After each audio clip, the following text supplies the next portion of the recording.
योजना के तहत जो है ना यानी कि क्या बनता था, जॉब कार्ड। जॉब कार्ड बनाने का दायित्व जो है ना अभी के वार्ड सदस्य नहीं समझ रहे हैं, लेकिन हमारे पास वार्ड सदस्य का यह जिम्मेदारी बनता है कि हमारे वार्ड में काम हुआ है तो हमारे वार्ड के लोगों का जो है ना यानी कि जो है ना इसमें भागीदारी होना चाहिए। पास दो टाइप के आवेदन है। एक तो वह है कि यह जो है ना यानी कि कोई व्यक्ति विशेष के लिए है। मनरेगा में जॉब कार्ड बन जाने का मतलब यह होता है कि सरकार इस व्यक्ति को एक साल में जो है ना दिनों तो 100 दिन रोजगार उपलब्ध कराता है। वीडियो साहब के पास भी पहुंचा हुआ रहता है। तो बताइए 5% जिनके पास कमीशन पहुंचेगा वे व्यक्ति आपके कोई भी आवेदन पे सुनवाई लेंगे तो नहीं लेंगे, डीएम साहब के पास चले जाइए। मनरेगा का एस्टीमेट ले लीजिए। बनता है कि मनरेगा का कोई भी काम स्टार्ट हो अपने वार्ड की जनता से करवाया जाए। आपके मुखिया जी को यह बताया जाए कि हमारे वार्ड डीएम साहब का क्या करना है। डीएम साहब का जनता दरबार लगता है। अभी यहाँ पे देख लीजिए वार्ड सदस्य इसमें भर सकते हैं, वार्ड सदस्य इसमें आवेदन करवा सकते हैं अपने वार्ड के लोगों को। नमस्कार, आप सभी का बहुत बहुत स्वागत हमारे Everest coaching centre YouTube channel में। देखिए आज हम आपको बात करेंगे कि मनरेगा योजना। जान लीजिए मनरेगा योजना एक ऐसी योजना है जो कि गांव में अगर कोई कार्य कराया जाता है तो उसमें गरीब परिवार के लोगों को जो है ना इसको कम यानी कि कम से कम जो है ना इसको क्या करना होता है। सरकार इस बातों के लिए यह सबूत देती है कि हम गरीब परिवारों को क्या कर दिए हुए हैं, गरीब परिवारों को रोजगार दिए हुए हैं। इसी को कहा जाता है मनरेगा। यानी कि जान लीजिए यह मनरेगा योजना का शुरुआत करने वाले जो मंत्री थे यानी कि वे अब जो है ना उनका पुण्य यानी कि वे स्वर्ग सिधार चुके हैं, जो कि जिनका नाम अभी भी यानी कि भारत के मशहूर इतिहासों में लिखा जा चुका है क्योंकि इतनी बड़ी मजबूत योजना लाए थे डॉक्टर रघुवंश प्रसाद सिंह जी। जान लीजिए डॉक्टर रघुवंश प्रसाद सिंह जी जो है ना इस योजना का शुरुआत किए थे और उसके बाद इस योजना का मतलब था कि इस योजना के तहत जो है ना यानी कि क्या बनता था, जॉब कार्ड। जान लीजिए जो जॉब कार्ड बनता था यह जॉब कार्ड बनाने का दायित्व जो है ना अभी के वार्ड सदस्य नहीं समझ रहे हैं, लेकिन हमारे पास एक फॉर्म का पीडीएफ प्रति है। इसमें हम आपको बताने का कोशिश करेंगे कि मनरेगा का जॉब कार्ड बनाने के लिए जो है ना इसमें आवेदन किनको करना होता है और कौन लोग करेंगे। तो देखिए मनरेगा के आवेदन करने के लिए इसमें मेरे पास दो टाइप के आवेदन है। एक तो वह है कि यह जो है ना यानी कि कोई व्यक्ति विशेष के लिए है। एक यह आवेदन है जो यानी कि क्या चीज है, या देखिए यह आवेदन है जो व्यक्ति विशेष के लिए है। मतलब कोई पर्सनल व्यक्ति आवेदन करेंगे जो हम मनरेगा में हमको क्या करना है, जॉब कार्ड बनवाना है। अब जान लीजिए मनरेगा में जॉब कार्ड जो है ना बन जाने का मतलब क्या होता है। मनरेगा में जॉब कार्ड बन जाने का मतलब यह होता है कि सरकार इस व्यक्ति को एक साल में जो है ना यानी कि एक साल में जो है ना यानी कि मिनिमम कितने दिनों तो 100 दिन रोजगार उपलब्ध कराती है। एक साल में मिनिमम कितने दिन, तो एक साल में कम से कम जो है ना 100 दिन सरकार इनको रोजगार उपलब्ध कराती है। और आप लोग जो सुने होइएगा जो मनरेगा के तहत जो कोई काम हो रहा है यानी कि मनरेगा के तहत कोई भी काम हो तो जान लीजिए जिनके पास जॉब कार्ड है ना वही व्यक्ति मनरेगा में काम कर सकते हैं।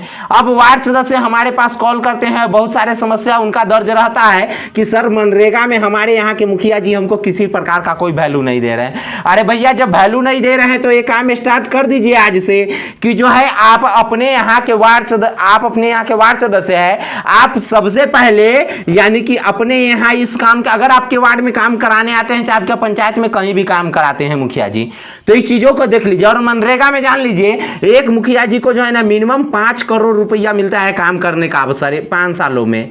अब देख लीजिए 5 करोड़ रुपया में अगर ईमानदारी पूर्वक काम करे ना तो हम इतना जरूर कहेंगे कि जो लोग रोजगार की तलाश में उनको मुखिया जी 100 दिन से ज्यादा ही रोजगार उपलब्ध करा पाएंगे। लेकिन मनमाने ढंग से ये लोग भी करवाते हैं और ये लोग भी उतना सारे तरीकों के अपने हक और अधिकारों को नहीं जान पाने के कारण वार्ड सदस्य लोग भी नहीं खोज पाते हैं। लेकिन इसमें हम बताते हैं कि आप अपने जनता का कोई भी काम होता है ना तो क्या कीजिए आप उस आवेदन को लेकर के और जान लीजिए वीडियो साहब के पास पहुंचिएगा ना तो मनरेगा का हर एक मनरेगा के काम का 5% हिस्सा वीडियो साहब के पास भी पहुंचा हुआ रहता है। तो बताइए 5% जिनके पास कमीशन पहुंचेगा वे व्यक्ति आपके कोई भी आवेदन पे सुनवाई लेंगे तो नहीं लेंगे। आपको क्या करना है उस आवेदन पे सुनवाई लेने के लिए आप चले जाइए, कोई भी काम स्टार्ट हुआ डीएम साहब के पास चले जाइए, मनरेगा का एस्टीमेट ले लीजिए। मनरेगा का जो भी काम करवा रहे हैं उनसे एस्टीमेट खोजिएगा, उनसे एस्टीमेट का एक कॉपी लेकर रख लीजिएगा। आप एक वार्ड सदस्य होने के नाते अगर आपके वार्ड में कोई काम होने जाता है चाहे पंचायत में कोई भी काम होता है तो जान लीजिए आपका पूर्ण रूप है, हक है कि यानी कि आपको एस्टीमेट मांगने का और एस्टीमेट का फोटो कॉपी भी लेने का आपको पूर्ण हक है। भले आपको फोटो कॉपी का पैसा खुद से देना पड़ेगा, जान लीजिए। और इसमें जो है ना कोई भी काम हो रहा है तो डीएम साहब के पास चले जाइए और कहिए देखिए हमारे पंचायत में जो है ना यानी कि इतने लोगों का जो है यानी कि पुराने से मनरेगा है और मुखिया जी का इसमें क्या लालच है कि जो है ना इतने लोगों को, एक भी लोगों को काम नहीं दिया गया। आप मेरे यानी कि पंचायत के काम के आप जांच करवाइए कि हमारे कितने लोगों को जिनके पास जॉब कार्ड उपलब्ध है, मुखिया जी के द्वारा हमारे यहाँ मनरेगा का काम किया जा रहा है, कितने लोगों को जो है ना जो पुराने से जॉब कार्ड है उनका यानी कि उसमें काम दिया गया है। और उसके बाद जान लीजिए, अगर जॉब कार्ड बनाने का अगर काम किसी को करना है ना, तो यह जॉब कार्ड बनाने का काम कौन करते हैं? तो रोजगार सेवक। रोजगार सेवक जॉब कार्ड बनवाते हैं, रोजगार सेवक या पीआरएस। इनका काम क्या है? रोजगार सेवक को ही पीआरएस कहते हैं। अब जान लीजिए इनका क्या काम है, तो इनका काम है कि यानी कि जॉब कार्ड बनाना। अब जॉब कार्ड क्या होता है? जॉब कार्ड हम लोग तो डायरेक्ट सुने हुए थे कि जॉब कार्ड का मतलब क्या होता है कि जो हमको कहीं बिजनेस जॉब लग गया, यानी कि हमको कहीं जो नौकरी लग गया ना, उसको हम जॉब कहते हैं। लेकिन अगर आपके पंचायत में अगर नौकरी लग गया, आपके अगर पंचायत में आप यानी कि मनरेगा के तहत काम करने लगे, तो उसमें भी आपको क्या बनता है? तो एक जॉब कार्ड बनता है। उसी जॉब कार्ड के तहत जो है ना आपको काम करना होता है पंचायत में। और जान लीजिए आपके जॉब कार्ड में जो है ना यानी कि आपको खाता नंबर भी उसमें अटैच रहता है। और जान लीजिए पंचायत से कोई भी पैसा आता है, ब्लॉक से मनरेगा के तहत कोई भी योजना का पैसा आता है ना, तो जान लीजिए उन लोगों के खाते पे आते हैं। लेकिन उसमें क्या होता है कि जो लोग को काम नहीं करते हैं ना, मुखिया जी अपने अपने लोगों के खाते पे पैसा मंगवा लेते हैं। कोई भी पंचायत, कोई भी वार्ड में काम हो रहा है, कहीं के भी वार्ड के लोगों के नाम से पैसा मंगवा लेते हैं। जान लीजिए उस समय वहां के वार्ड सदस्य का यह जिम्मेदारी बनता है कि हमारे वार्ड में काम हुआ है तो हमारे वार्ड के लोगों का जो है ना यानी कि जो है ना इसमें भागीदारी होना चाहिए। हमारे वार्ड के लोगों के खाते पे पैसा आना चाहिए। और उस काम को कौन करेंगे? तो हमारे वार्ड के लोग करेंगे। उस वार्ड में हर एक बिहार के ऐसा कोई वार्ड नहीं है जहां पे गरीब लोग नहीं है। और जहां भी गरीब लोग हैं वहां रोजगार की तलाश है। और ऐसा नहीं है कि रोजगार की तलाश वे लोग नहीं कर रहे हैं। तो इसीलिए आप अपने वार्ड सदस्य का यह जिम्मेवारी बनता है कि मनरेगा का कोई भी काम स्टार्ट हो, अपने वार्ड की जनता से करवाया जाए। आपके मुखिया जी को यह बताया जाए कि हमारे वार्ड के जनता जो है ना यानी कि बेरोजगार है, इनको आप रोजगार उपलब्ध कराइए जब आप हमारे वार्ड में काम करा रहे हैं। तो अगर ये उपलब्ध नहीं करा रहे हैं ना, तो जान लीजिए आपको क्या करना है? तो डीएम साहब का क्या करना है? डीएम साहब का जनता दरबार लगता है हर एक जिला में। आप जान लीजिए अब डीएम साहब के जनता दरबार की हम बात क्यों कर रहे हैं? तो ऐसा नहीं है कि डीएम साहब के जनता दरबार में हमको परेशानी करने का मर्जी है। क्या है कि डीएम साहब के जनता दरबार में पिछले यानी कि सप्ताह जो है ना हम एक समस्या लेकर के गए थे, लेकिन उसका समाधान पूर्ण रूप से डीएम साहबों के द्वारा यानी कि बिल्कुल निष्पक्ष तरीके से कर दिया गया। इसके बाद हमें विश्वास हो गया कि जब कहीं भी डीएम साहब का जनता दरबार लगता है ना, तो वहां पे आपके समाधान का सुनवाई हो सकता है। तो आप डीएम साहब के पास एक आवेदन लिख करके लेकर के जाइएगा और वहां पर उनके सामने में उनके समक्ष बैठ करके आपको अपना दुखड़ा सुनाने का मौका मिलेगा।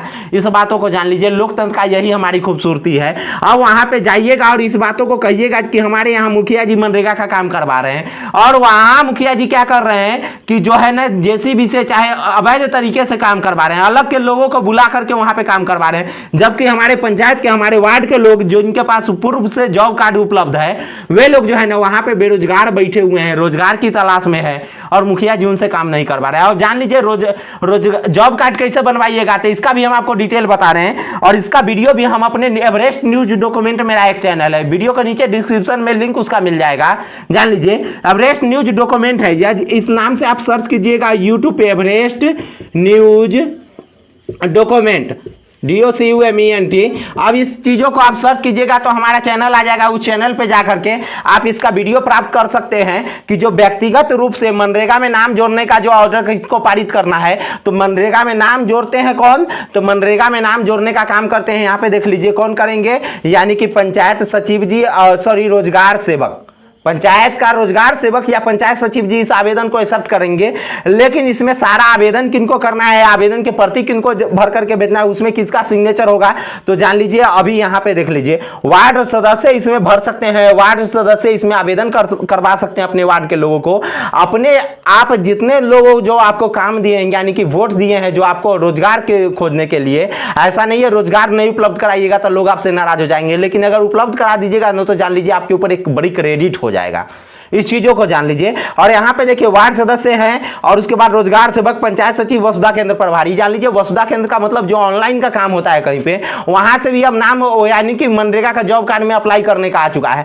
लेकिन एक वार्ड सदस्य ले जा करके किनको दे सकते हैं, तो रोजगार सेवक को दे सकते हैं यह आवेदन। और इसमें वार्ड सदस्य का हस्ताक्षर भी होता है और इसका मुख्य पृष्ठ हमारे पास है, उसका भी हम आपको बता देते हैं। यहाँ पे देख लीजिए कि यह महात्मा गांधी यानी कि महात्मा गांधी ग्रामीण रोजगार गारंटी योजना, मनरेगा का पूरा नाम है महात्मा गांधी राष्ट्रीय ग्रामीण रोजगार गारंटी योजना। और इसमें यह आवेदन के लिए यह पूरा चीज इसमें लिखा हुआ है, सेवा में जो पंचायत पदाधिकारी को देना है और उसके बाद किस प्रकार से यह फॉर्म भरना है। और यह जान लीजिए कोई भी आवेदन अगर आपको हमसे प्राप्त करना हो ना, कोई भी आवेदन, तो आप चुपचाप हमारे इस ग्रुप के डिस्क्रिप्शन में वो भी लिंक दिया हुआ है, टेलीग्राम ग्रुप को ज्वाइन कर लीजिए। टेलीग्राम ग्रुप जो है ना, यानी कि हमारा ग्रुप है, यानी कि उस पर इसका लिंक दिया हुआ है। आप टेलीग्राम ऐप लोड करके उस लिंक के माध्यम से आप हमसे जुड़ सकते हैं। और टेलीग्राम ग्रुप पे जाकर के जो है ना जुड़ जाइएगा, तो कोई भी आवेदन, कोई भी अगर हम डॉक्यूमेंट बताते हैं ना, तो उसका सच्चाई पूर्वक, ईमानदारी, निष्ठा से हम आपको उस टेलीग्राम ग्रुप पे डाल देते हैं। और यहाँ पे देखिए, यहाँ पे लिखा हुआ है पंचायत सचिव, वसुधा केंद्र के प्रभारी, इसको चाहे पंचायत सचिव जी, रोजगार सेवक इस आवेदन को एक्सेप्ट कर लेंगे और यहाँ पे सिग्नेचर कर देंगे। लेकिन इस आवेदन को आवेदन कौन करवाएंगे, तो यहाँ पे लिखा हुआ है वार्ड सदस्य करवाएंगे, या वसुधा केंद्र प्रभारी भी करा सकते हैं, या कोई व्यक्ति है जो जाकर के डायरेक्ट रोजगार सेवक के पास जा सकते हैं। लेकिन अगर सबसे अच्छा यही है, आप एक वार्ड सदस्य हैं, आप खुद से जाकर के जो है ना इस प्रकार के आवेदन दीजिए और आप अपने आवेदन को स्वीकार कीजिए। अगर मुखिया जी कहीं भी काम करवाते हैं अगर आपके वार्ड में, आपके पंचायत में, तो सबसे पहले उन लोगों को उसमें रोजगार उपलब्ध कराइए जिनके पास पूर्व से जॉब कार्ड है। जान लीजिए, इसका आवेदन दे दीजिए आप अपने ब्लॉक में डीएम साहब के स्तर पे कि नए जॉब कार्ड किस प्रकार से आधारित किया जाता है, क्यों उपलब्ध कराया जा रहा है, जबकि हमारे यहाँ के जो पूर्व में जिनको जॉब कार्ड धारक है उनको पूर्ण रूप से रोजगार नहीं मिल रहा है।